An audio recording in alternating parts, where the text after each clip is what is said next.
"Who let you in here, princess?" The words carried across the watch floor the way a dropped tray carries across a mess hall, too loud, too pleased with itself, and heard by everyone who had been trained not to react. Captain Chase Bidwell stood at the entrance tier with his arms folded and his chin up, and he waited for the laugh he was sure he had earned. He was 28 years old, and he had been the battle captain of the Joint Operations Center for 11 weeks, and in those 11 weeks, he had decided that the floor was his. The woman he had spoken to did not step back. She had come through the badge reader 30 seconds earlier, a plain blue travel jacket over her shoulders, no rank on her, no unit patch, a small black case in one hand. She was somewhere in her 40s, lean, with steady eyes, and hair gone half to gray, and she stood in the wash of the big screens, as if the noise and the light did not touch her. She looked at Bidwell for one beat. Then she looked past him, and her eyes moved across the floor the way a person reads a page they have read many times before. She read the clocks first. 6 of them, mounted above the main video wall, set to 6 time zones, and her gaze touched each in order, left to right, the way you check that a watch section has not let one drift. She read the exits. She read the feed labels stacked down the left margin of the wall, the little green and amber tags that told a trained eye which sensors were live and which had gone to standby. She read the room. It took her under 2 seconds, and it was the calmest thing anyone on that floor had done all shift. The Joint Operations Center sat 2 levels underground, beneath a headquarters building on a large joint post, and it was built to make a certain kind of man feel important. 3 tiers of consoles descended toward a wall of screens 20 feet across. The air was cold and dry, and smelled of machine heat and old coffee. 41 people stood watch on the day rotation, and most of them were young, and the ranking presence on the floor at that hour was a captain who liked an audience. It was not a glamorous place, whatever the movies said.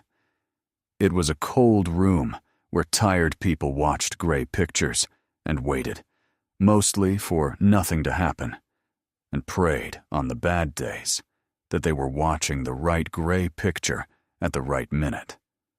The work rewarded patience and punished ego, and it did both slowly, so that a man could go a long time believing his ego was an asset before the floor got around to teaching him otherwise. The woman in the blue jacket had spent a career in rooms exactly like this one, on both sides of the screens, and she knew its true rhythm the way you know a language you once dreamed in. That was the first thing Ridley saw in her, not a stranger who was lost, but a person who was home. At the watch chief's console, 1 tier up and off to the right, Sergeant First Class Sol Ridley set down the report he had been reading. He was 51, 29 years in, and he had watched a great many young officers discover the floor. He had learned to tell, quickly, which ones would be worth training. He was not looking at the screens. He was looking at the woman in the blue jacket, and at the way she stood, and something old in him had gone very quiet and very awake. The floor ran on a rhythm, and the rhythm was the reason it worked. Every hour, at the top of the hour, the watch turned over, one section handing the board to the next, a ritual of times and designations and confirmations read aloud so that nothing lived only in one tired head. Ridley had run that turnover more than 1,000 times. He had a sense, built over those 1,000 hours, for when the floor was about to have a bad minute, and he had felt it the moment the woman in the blue jacket came through the reader, not because of anything she did, but because of the captain, and the way the captain's chin had come up when he saw a target he thought was safe. Ridley had watched a great many officers pick the wrong person to make an example of. He had never once watched an officer pick a worse one than this. "I asked you a question," Bidwell said. He unfolded his arms and let them hang, a man making room. "This is a secured floor. You don't have an escort. You don't have a badge I recognize, and you're standing in my space. So let's try it again. Who let you in?" "I'm cleared to be here," the woman said. Her voice was low and even, and did not rise at the end. She did not explain. She did not produce a paper. She let the sentence stand on its own, the way people do when they are used to being believed and are not troubled when they are not. "Cleared." Bidwell smiled and turned a quarter turn toward the nearest tier, bringing them in. "Right. Everybody's cleared until I say they're not. That's kind of the whole job, ma'am." He said ma'am the way some men say it, as a thing you hand to a woman to make her smaller. Two of the specialists at the near console laughed on cue. The woman did not react to the laugh. Her attention had already moved, a habit, not a decision, to the far left of the wall, where a sensor feed had begun to stutter, its amber tag blinking toward red. She marked it. She said nothing about it. She simply logged it somewhere behind her still face, the way a person logs a thing they may need in a minute. Bidwell mistook the stillness for fear, or for stupidity, or for whatever it was he needed it to be. He took one step toward her, closing the distance a professional would have kept. Up on the watch chief's tier, Ridley stood, and his chair rolled back and tapped the console behind him, and the small, ordinary sound of it made 3 people turn. The woman still had not moved, and that, more than anything, Bidwell said, was the thing worth watching. The whole floor turned toward the loud young captain, and not one of them was looking at the only person in the room who already knew how the next 4 minutes would go. The feed on the far left of the wall dropped. It did not degrade politely. One moment it carried a gray overhead picture. The next, it snapped to color bars and a flat electronic tone that made 2 analysts wince. On a watch floor, a dropped feed is not a crisis, but it is a test, and the floor failed the first few seconds of it. Specialist Ruben Ito, 22, 3 months on the console, grabbed for his keyboard and typed the wrong recovery string, and the color bars stayed, and the tone kept on. "Restore it," Bidwell said, without turning, because turning would have meant taking his eyes off the woman and losing the moment he was building. "I'm trying, sir." Ito's hands moved too fast, which is the same as too slow. He keyed the wrong menu twice. "You're on the mirror," the woman said. She had not raised her voice. She said it the way you would tell someone the salt was by their left hand. Ito's head came up. "You pulled the mirror instead of the primary," she went on. "Drop the mirror, command resync on the primary, authenticate, then request the last known good frame from the ground station. It'll come back on the 3rd handshake, not the 1st. Give it the 3. It was the terminology that stopped the floor, not that a stranger had spoken, but that she had used the exact words, in the exact order, that live only in the mouths of people who have run a real floor at a real bad hour. Ridley heard it from the watch chief's tier and felt the last of his doubt go. He had heard that phrasing in 2 places in his life, and both of them were rooms where people had died on the other end of the screens. Ito looked at Bidwell. Bidwell's jaw worked. "Ignore her," he said. "Specialist, you do not take instruction from unbadged personnel. Run your checklist." The tone from the dropped feed filled the silence, thin and electronic and impossible to ignore. And it did to the floor what a bad sound always does. It made the young ones faster and worse. 2 more analysts started reaching for menus they did not need. On a real floor, at a real bad hour, that is how small problems become large ones. Not through the first failure, but through the scramble that follows it. Everyone moving at once, and no one moving right. The woman had watched floors come apart exactly that way, in rooms where the stakes were lives and not embarrassment, and she had learned that the cure was always the same. One calm voice, the correct words, in the correct order, spoken as if there were all the time in the world. "Do what she said," Ridley said. He had come halfway down the tier steps, quiet, unhurried. "Ito, the mirror. Drop it." A senior non-commissioned officer's quiet carries farther than a captain's volume, because the floor has learned which one is usually right. Ito dropped the mirror. He commanded the resync on the primary. He authenticated. He requested the last known good frame, and he did not panic when the first handshake failed, and he did not panic when the second failed, because a stranger in a blue jacket had told him there would be a third. On the third handshake, the color bars folded away, and the gray overhead picture came back, steady, the amber tag going green. For a moment, no one said anything. The tone was gone. The wall was whole again. The woman had already returned her attention to the middle distance, her hands loose at her sides, and, an old reflex, small enough that only Ridley caught it, she reached out and squared a headset cord that had been left kinked across the top of the nearest console, coiling it in one economical motion and setting it down flat, the way a person does 10,000 times over a career, until it is no longer a thing they decide to do. Bidwell watched the board go green on the stranger's word, and instead of relief, he felt the floor tilt half a degree away from him. He was a man who could not lose a room quietly, and so he did the thing that men like him do when the facts have embarrassed them. He decided the problem was not the facts, the problem was her.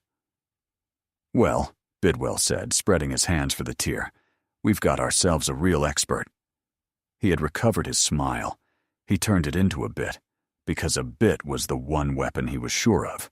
He walked a slow half-circle around the woman, narrating her to the floor like a tour guide. "Ladies and gentlemen, we are honored. Somebody wandered off the family day tour, took a wrong turn at the vending machines, and ended up 2 floors down teaching my watch team how to do their jobs." He looked around, collecting faces. "You lost, sweetheart?" "The gift shop's topside. They've got little coins, magnets, the whole thing." 2 specialists laughed. Ito, who had just watched the woman put his board back together, laughed a half-second late, the way a young soldier laughs at a senior officer's joke, because the silence would cost more than the laugh. The woman let it move over her. She had been laughed at before, in worse rooms, by men with more reason to fear her, and the laughter had not changed anything then either. Her eyes stayed level. Her weight stayed even on both feet. The stillness of her against the loud motion of him was the whole picture, if anyone had been looking at the picture instead of the captain.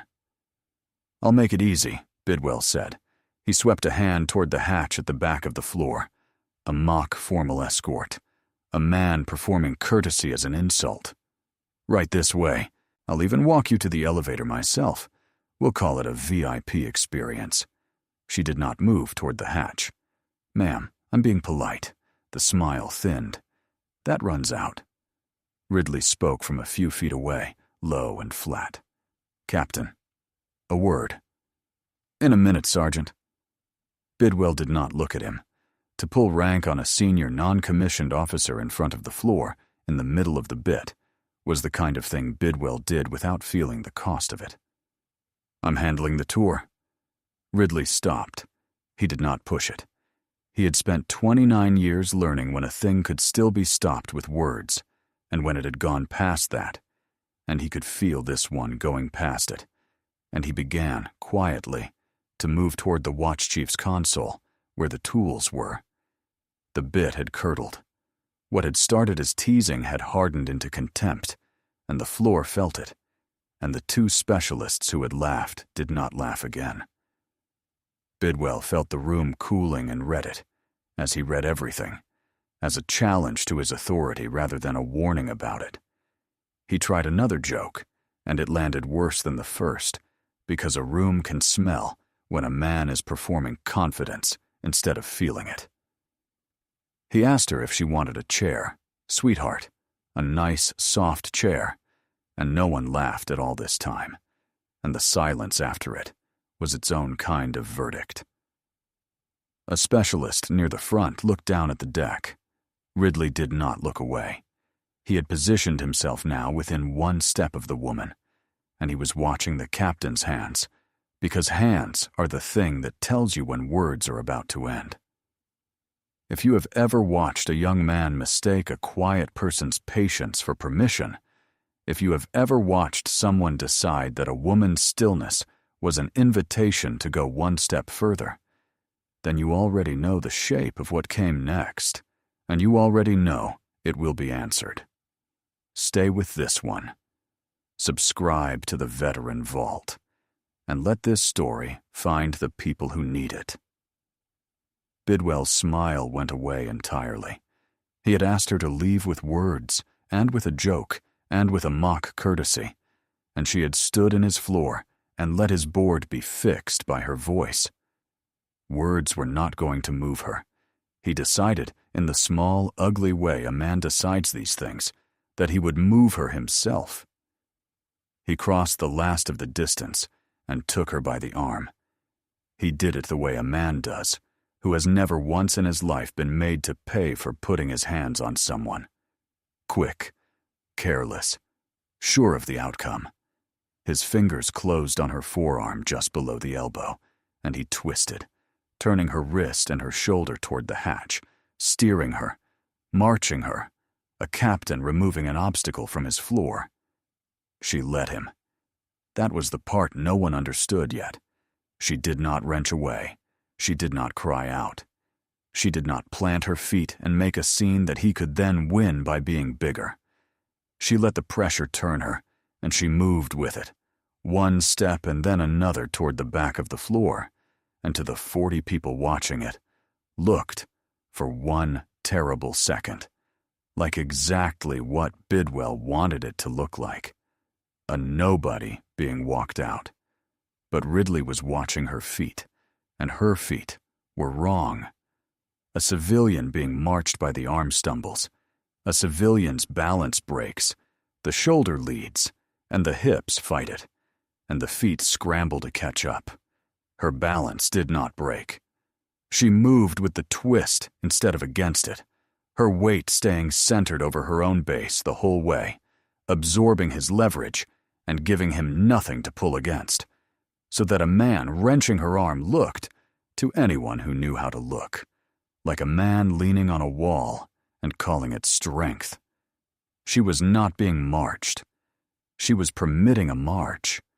There is a great difference, and one man on that floor could see it. For a moment, the only sound on the floor was the hum of the machines and the small scuff of 2 sets of boots, his driving and hers yielding, moving toward the hatch. It is a particular kind of awful, watching a thing you know is wrong and telling yourself it is not yours to stop. Half the floor told themselves exactly that. They were young, and he was a captain, and the woman was a stranger, and the arithmetic of rank made cowards of people who would have been brave about anything else. But a few of them felt the wrongness in their stomachs, and one of them, the boy Ito, felt it hardest, because he had laughed, and the laugh was still sitting in his mouth like a coin he could not spit out. "Sir." Ridley was moving now, fast for a big man, down off the tier and across the deck. "Sir, let go of her arm." "She's leaving," Bidwell said. "I'm assisting." Around them, the floor had gone strange. Some of the young soldiers looked away, the reflex of people who do not want to be witnesses to a thing they cannot stop. A few watched with their mouths slightly open. Ito had stopped laughing entirely.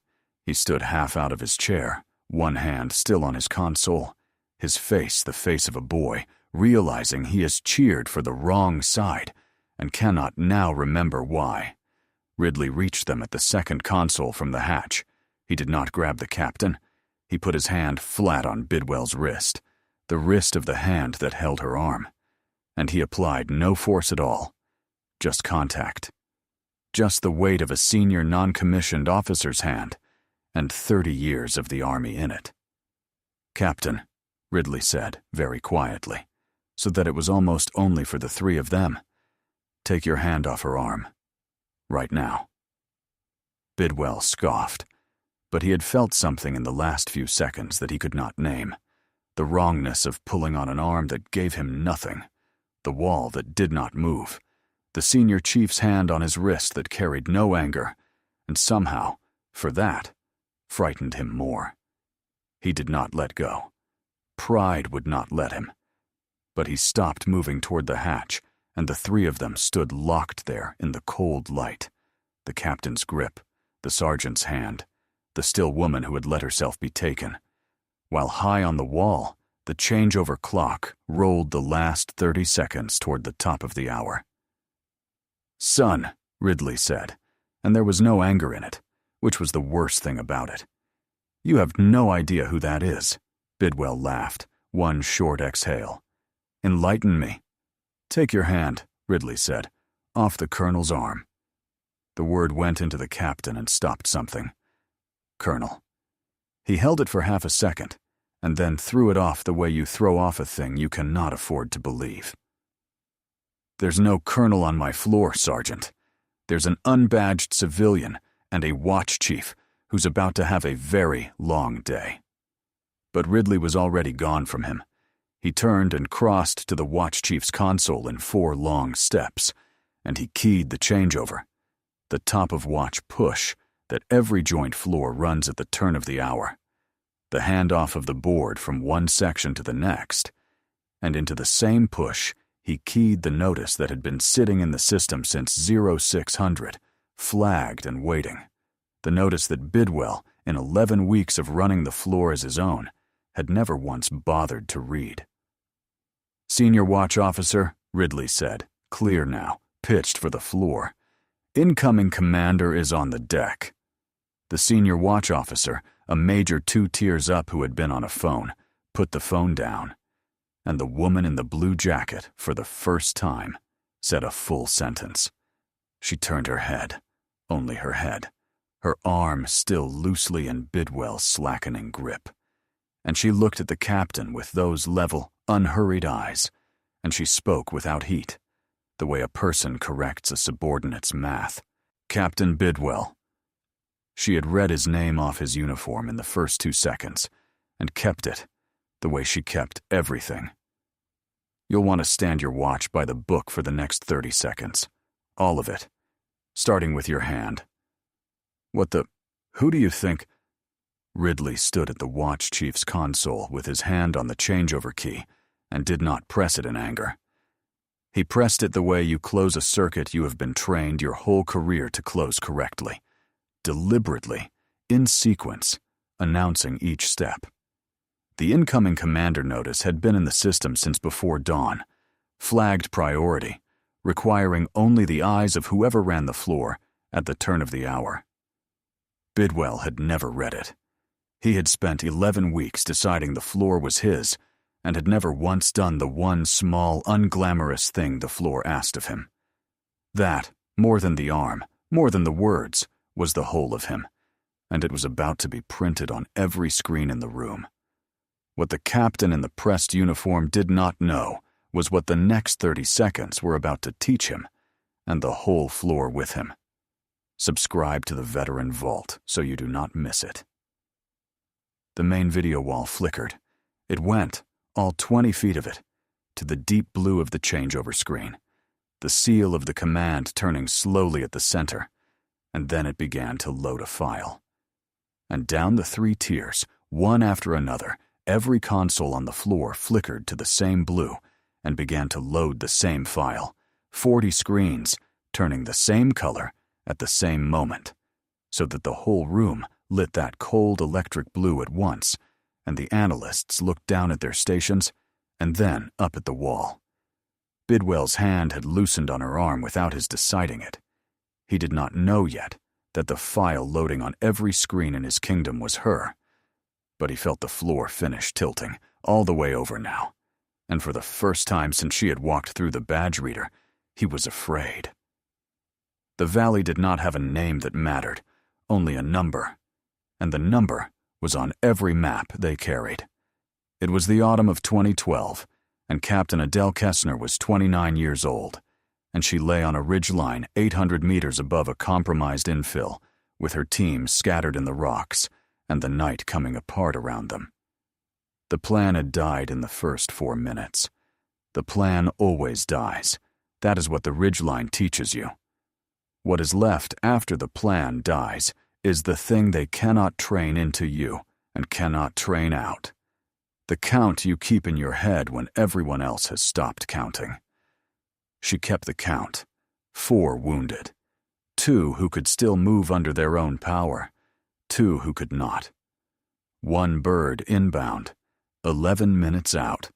And 11 minutes was a very long time on that ridge. The valley floor between her people and the extraction point was open ground. And open ground under fire is the oldest arithmetic in the world. She went out onto it. Not because she was brave in the way the word gets used later, on stages, with medals. She went out onto it because the count in her head would not balance any other way, and because the 2 who could not move were hers, and because someone has to be the one who decides that the open ground is crossable and then makes it true by crossing it. She carried the first one across on her back, 40 meters at a time, down into a fold in the ground, and up out of it and down again. And the tracers went over, and the world narrowed to the next fold, the next 40 meters, the weight on her back, and the count in her head. She went back for the second. That is the part no citation ever gets right. The going back, the first crossing is fear, and the second is a choice made with full knowledge of what the ground is. And she made it. The radio in her ear was full of Bo Ellison's voice, steady and dry, calling the fire for her the way he called everything, like a man reading a ball game. Target, distance, correction. The announcer's calm laid down over the worst night of all their lives, so the young ones would not hear how bad it was. She would remember that voice longer than she remembered the weight on her back. She would hear it some nights, 14 years on, narrating the dark of a room she could not sleep in. That was the thing about the good ones. They spent themselves keeping other people calm, and never once asked who was keeping them. Sergeant Bo Ellison covered her from the rocks. He was 24, and he had a habit of narrating the radio like a sports announcer to keep the young ones calm. And he was the best rifleman on the team, and he knew it, and never once said so.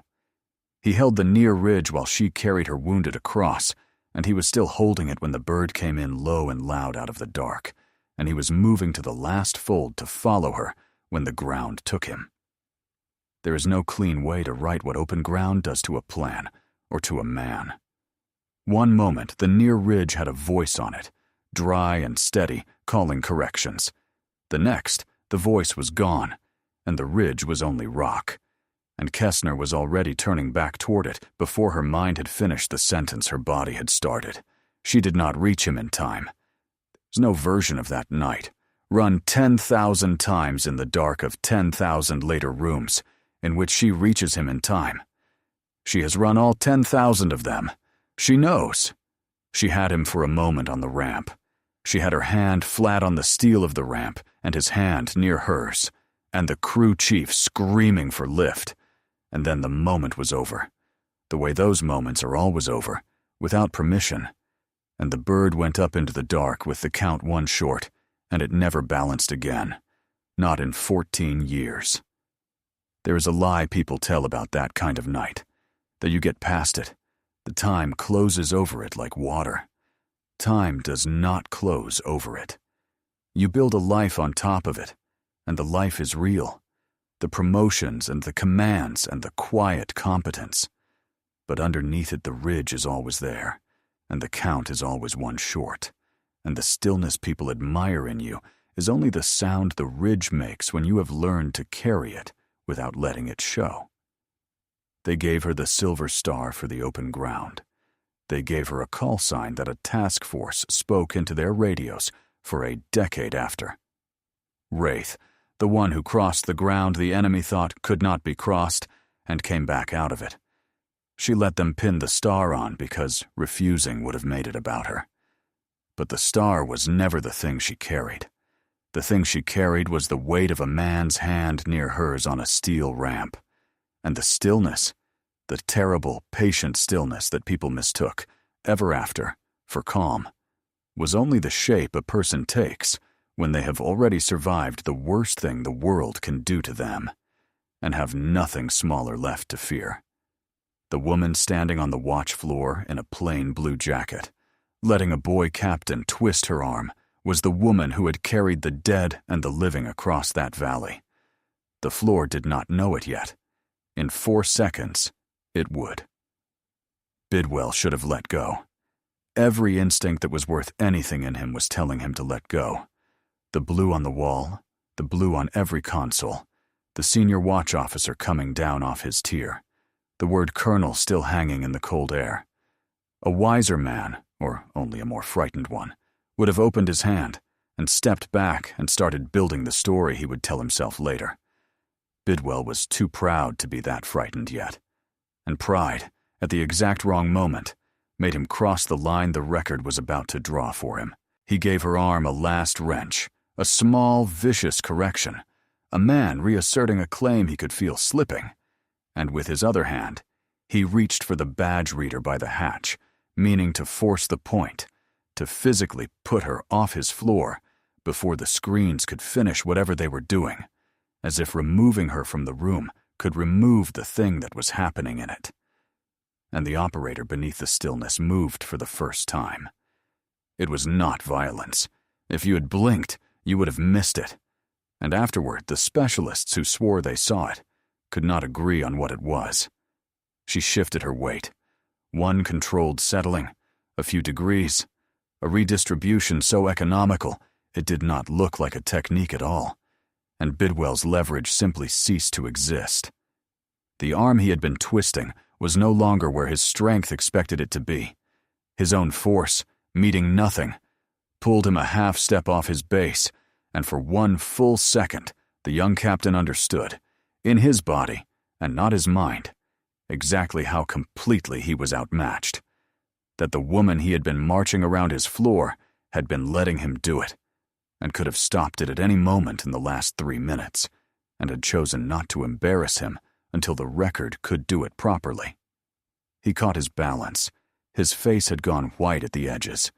He had felt, in that 1 second, the thing that men like him spend their whole lives arranging never to feel, the exact measure of the distance between what he believed about himself and what was true. She had shown it to him without a word and without a mark, and then she had let him have his balance back, which was somehow worse than if she had put him on the deck. A person who takes you down has beaten you. A person who declines to is telling you that you were never a contest. Up on the tier, the senior watch officer read the board, read Ridley's push, read the blue climbing every screen, and did the thing the book required. "Stand by the floor," he called. "Changeover in progress. All sections, stand by." Ito had stepped back from his console entirely. He stood against the second-tier rail with both hands flat on it behind him, and he was looking at the woman with the expression of a young man watching a door open onto a room he did not know was in the building. He had laughed. He would remember, for a long time, that he had laughed. The main video wall went dark, the full dark of a screen clearing itself to draw something new. And the whole floor drew a breath, and in the dark, the seal faded, and an image began to resolve, top to bottom, the way an official photograph resolves when it loads. A face began to fill the wall, and it was hers. The photograph finished loading, and Lieutenant Colonel Adele Kessner looked out over the Joint Operations Center from 20 feet of screen. It was a command portrait, the flag behind the shoulder, the dress uniform, the rows of ribbons that a trained eye could read like a sentence, the silver star at the top of the first row. Beneath it, the wall printed her name, her rank, and the line that every floor turns out for. Assumption of command. Incoming commanding officer. And down the 3 tiers, on 40 consoles, the same portrait looked up at 40 analysts, so that everywhere Bidwell turned his head, his own commander's face was looking back at him. "Attention on deck!" The senior watch officer did not shout it so much as release it, and the floor came up as one body. Chairs rolling back, boots finding the deck, 40 people coming to attention in the space of a single second. The trained reflex of an institution recognizing one of its own. The only two people not at attention were the woman in the blue jacket, who did not need to be, and the captain standing beside her, with his hand still half raised toward an arm that was no longer there. Then the largest window on the video wall changed, and the video teleconference opened, and Major General Nora Bellamy filled the screen. She was 55, and she wore 2 stars, and she was the Joint Task Force commander, and she had clearly been watching longer than anyone on the floor would have wanted. She looked out of the screen at the woman in the plain blue jacket, and something in her hard face eased by a fraction, and she spoke. "Wraith." The call sign landed on the floor like a dropped weight. "Good to see you made it in early. I see you've already met your watch team." "General," Kestner said. She inclined her head, unhurried, entirely calm, a woman greeting a peer. "Just getting the lay of the floor." Bellamy's eyes moved, once, to the captain frozen beside her, and then back. "So I saw," she said. "We'll talk about the lay of the floor." The window held her a moment longer. "For the room's benefit," Bellamy said, and her voice had gone formal, pitched to Carrie. "Since it appears some introductions were skipped this morning, the officer in the blue jacket is Lieutenant Colonel Adele Kestner. She is your incoming commanding officer. Before that, she was a great many things this floor has only read about. Those of you who serve her well will find, in time, that you were lucky in your commander. Those of you who did not serve her well this morning." The pause was very short, and it landed on exactly one man. "We'll have the chance to do better. Carry on." The word "wraith" went through the room and finished the work the portrait had started. The older soldiers knew it. It was a name that had lived in a task force's radios, a name attached to a valley and a star, and a story that got told in the dark on deployments. And the ones who knew it went stiller at attention, and the ones who did not know it understood, from the faces of the ones who did, that they were standing in a room with something they had only heard about. Bidwell's face made the whole journey while the floor watched. It went from the last remains of his smugness to a flat, blank disbelief. And from disbelief to the dawning of it, the slow, horrible arithmetic of the last 4 minutes, rerun with the correct value plugged in. The stranger, the arm, the twist, the march, the words he had used, princess, sweetheart, the gift shop, the tour. Every one of them said to the incoming commanding officer of the floor he stood on. And from recognition, his face went, finally, to horror. The pure white horror of a young man who has understood, all at once, and far too late, exactly what he has done, and exactly who saw him do it. He let go of the arm he was no longer holding. He came to attention. It was the only thing left in the building that he knew how to do. Lieutenant Colonel Grady Sennett came down onto the floor from the director's office at a hard walk. He was 48, the outgoing director, 3 days from handing the command to the woman in the blue jacket, and he had been watching the last 90 seconds on the office monitor with a growing sickness. He crossed straight to Bidwell, and he did not lower his voice, because some corrections are meant to be heard by the floor that witnessed the offense. "Captain Bidwell, you are relieved as battle captain. Effective now. Sergeant Ridley has the watch until I say otherwise. You will report to my office, and you will stand there, and you will not touch a console or a soul on your way." He turned to the senior watch officer. "Log it. Time and offense. All of it." "Sir," Bidwell said. His voice had nothing in it. It would have ended there. A relief. A memorandum. A career quietly folded shut. The easy, correct, institutional ending. And no one on that floor would have called it unjust. Sennett had already half-turned to walk Bidwell off. "Grady." Kestner had not raised her voice. She never did. "Hold on." Sennett stopped. The floor, still at attention, held its breath. She looked at the young captain for a long moment. Not with anger, which she had used up years ago on things that deserved it more, and not with mercy handed down from a height, but with the flat, measuring attention of someone deciding whether a thing is worth the work of saving. Then she spoke, to Sennett, and to the floor, and to the boy all at once. "Leave him on my floor." Sennett blinked. "Ma'am, not as battle captain. He hasn't earned a floor. He'll stand watch at the junior console, under Sergeant Ridley, and he'll learn the job from the bottom of it. And he'll learn it in front of every person who watched him this morning. That's harder than a memo. A memo lets him leave and tell himself a story. I want him to stay and learn the true one." She looked at Bidwell. "You put your hands on someone you decided didn't matter. The army is full of people who don't matter to you yet. You're going to spend the next year finding out you were wrong about all of them. If this story reached something in you, if you have ever wanted to see strength answer contempt with something better than more contempt, then stay to the end and subscribe to the Veteran Vault, and let the next forgotten legend find her floor." The watch turned over. The board passed to Ridley, who took it without a word and ran it the way it was meant to be run.